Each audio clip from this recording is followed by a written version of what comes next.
Church KCR గారి ఆదేశాల మేరకు కేటీఆర్ గారు ఆయన బృందం ఈరోజు ఇక్కడ లోటస్ పాండ్కి జగన్మోహన్ రెడ్డి గారి ఇంటికి వచ్చి మొదటి దఫా చర్చలు జరపడం జరిగింది. ఈ యొక్క చర్చలు ఇంకా కూడా కొనసాగించాల్సినటువంటి అవసరం ఉంది. వివిధ అంశాలపైన ఒక అవగాహనకి రావాల్సినటువంటి అవసరం ఉంది. రెండవ దఫా చర్చలు జరిగిన తర్వాత, అవసరమైతే ఇంకొక దఫా చర్చలు కూడా జరిగిన తర్వాత, అన్ని అంశాల మేరకు ఒక అవగాహన కుదిరిన తర్వాత వైఎస్ఆర్సీపీ ఫెడరల్ ఫ్రంట్లో జాయిన్ అవుతుందా లేదా అన్నటువంటిది నిర్ణయించబడుతుంది మా అధ్యక్షులు. ఈ రెండు పార్టీలు కలవాలంటే కామన్ ఎజెండా ఏంటి సార్? తప్పకుండా ఇప్పుడు ఏ విషయాన్నైనా కూడా మనం సానుకూలంగానే ఆలోచించాలి, పాజిటివ్గానే ఆలోచించాలి. దాన్ని ఏది కూడా నెగటివ్ దృక్పథంతో ప్రతికూలంగా ఆలోచించకూడదు. పాజిటివ్గా ఆలోచించి నిర్ణయం తీసుకోవాలి. ఫెడరల్ ఫ్రంట్లోకి వెళ్ళాలి అంటే ఏ అంశాన్ని ప్రాతిపదికగా చేసుకుని వైసీపీ? ఆంధ్ర రాష్ట్రానికి సంబంధించినంత వరకు వైఎస్ఆర్ కాంగ్రెస్ పార్టీకి రాష్ట్రానికి ప్రత్యేక హోదా అన్నటువంటిది అత్యంత ప్రాధాన్యమైనటువంటి విషయం.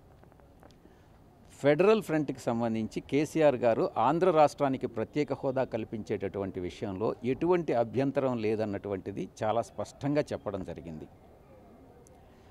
మా పార్టీ అధ్యక్షులు గతంలో కూడా చెప్పారు, కేంద్రంలో ఏ పార్టీ అధికారంలోకి వచ్చినా ఎవరైతే ఆంధ్ర రాష్ట్రానికి ప్రత్యేక హోదా కల్పిస్తారో ఆ పార్టీకే మేము మద్దతు ఇస్తాము అన్నటువంటి విషయాన్ని. అది ఎవరైనా కావచ్చు, కాంగ్రెస్ నేతృత్వంలో ఉన్నటువంటి యూపీఏ కావచ్చు, బీజేపీ నేతృత్వంలో ఎన్డీఏ ఇవ్వనని ఆల్రెడీ చెప్పేశారు. వాళ్ళు చాలా స్పష్టంగా ఇవ్వమని చెప్పారు. ఇంకా థర్డ్ ఫ్రంట్ ఏదైనా ఉంటే థర్డ్ ఫ్రంట్ కానీ ఇస్తామనంటే థర్డ్ ఫ్రంట్ అయినా కావచ్చు, లేకుంటే ఫెడరల్ ఫ్రంట్ అయినా కావచ్చు. మాకు ముఖ్యమైనటువంటి అంశం, ప్రధానమైనటువంటి అంశం స్పెషల్ కేటగిరీ స్టేటస్. రెండవది, గత 33 దశాబ్దాలుగా 1977 నుంచి అనుకుంటాను ఈ యొక్క సంకీర్ణ ప్రభుత్వాలు రావడం. సంకీర్ణ ప్రభుత్వాలు కేంద్రంలో ఏర్పడినప్పటి నుంచి కూడా ఈ 30 సంవత్సరాలు రాష్ట్రాల యొక్క హక్కుల్ని హరించినాయి. రాష్ట్రాలని నిర్ణయాలు తీసుకునేటప్పుడు, ప్రధానమైనటువంటి నిర్ణయాలు తీసుకునేటప్పుడు రాష్ట్రాలని పరిగణలోకి తీసుకున్నటువంటి సందర్భాలు లేవు. నియామకాల విషయంలో కానీ, నిర్ణయాల విషయంలో కానీ, ప్రతి ఒక్క దాంట్లో ఫెడరల్ ఫ్రంట్ యొక్క ధ్యేయం రాష్ట్రాల హక్కులను పరిరక్షించుకోవాలి, రాజ్యాంగంలో పొందుపరిచినటువంటి ఫెడరల్ స్ట్రక్చర్ అన్నటువంటి దాన్ని మనం రక్షించుకోవాలి అన్నటువంటి నినాదంతో కూడా ఈ యొక్క ఫెడరల్ ఫ్రంట్ అన్నటువంటిది ముందుకెళ్తుంది. అంటే కేసీఆర్ని సీనియర్ మోడీ, జగన్ జూనియర్ మోడీ అంటే చంద్రబాబు ఆరోపణ చేస్తున్నారు. ఇప్పుడు ఆరోపణకు బలం చేయకున్నట్టు నేను చంద్రబాబుని ఒక 4 నెలల క్రితం వరకు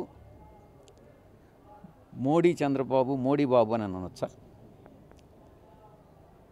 చంద్రబాబు అనేటటువంటి వ్యక్తి ఇండియాలో ఉన్నటువంటి, భారతదేశంలో ఉన్నటువంటి ప్రతి రాజకీయ పార్టీతోనూ మ్యారేజ్ చేసుకున్నాడు, కాపురం చేశాడు. అతను ఒక రాజకీయ వ్యభిచారి అని నేను గతంలో కూడా చెప్పాను, ఇప్పుడు కూడా చెప్తా ఉన్నా. మాకు అటువంటివి లేవు. మా రాజకీయ పార్టీకి, మా అధ్యక్షులకి కొన్ని విలువలు ఉన్నాయి, విలువలకు కట్టుబడి ఉన్నాం. ఆయన ఏవైనా చెప్పొచ్చు.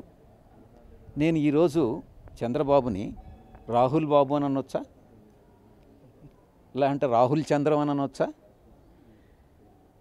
ఇదంతా కూడా ఒక దుష్ప్రచారంలో ఒక భాగం.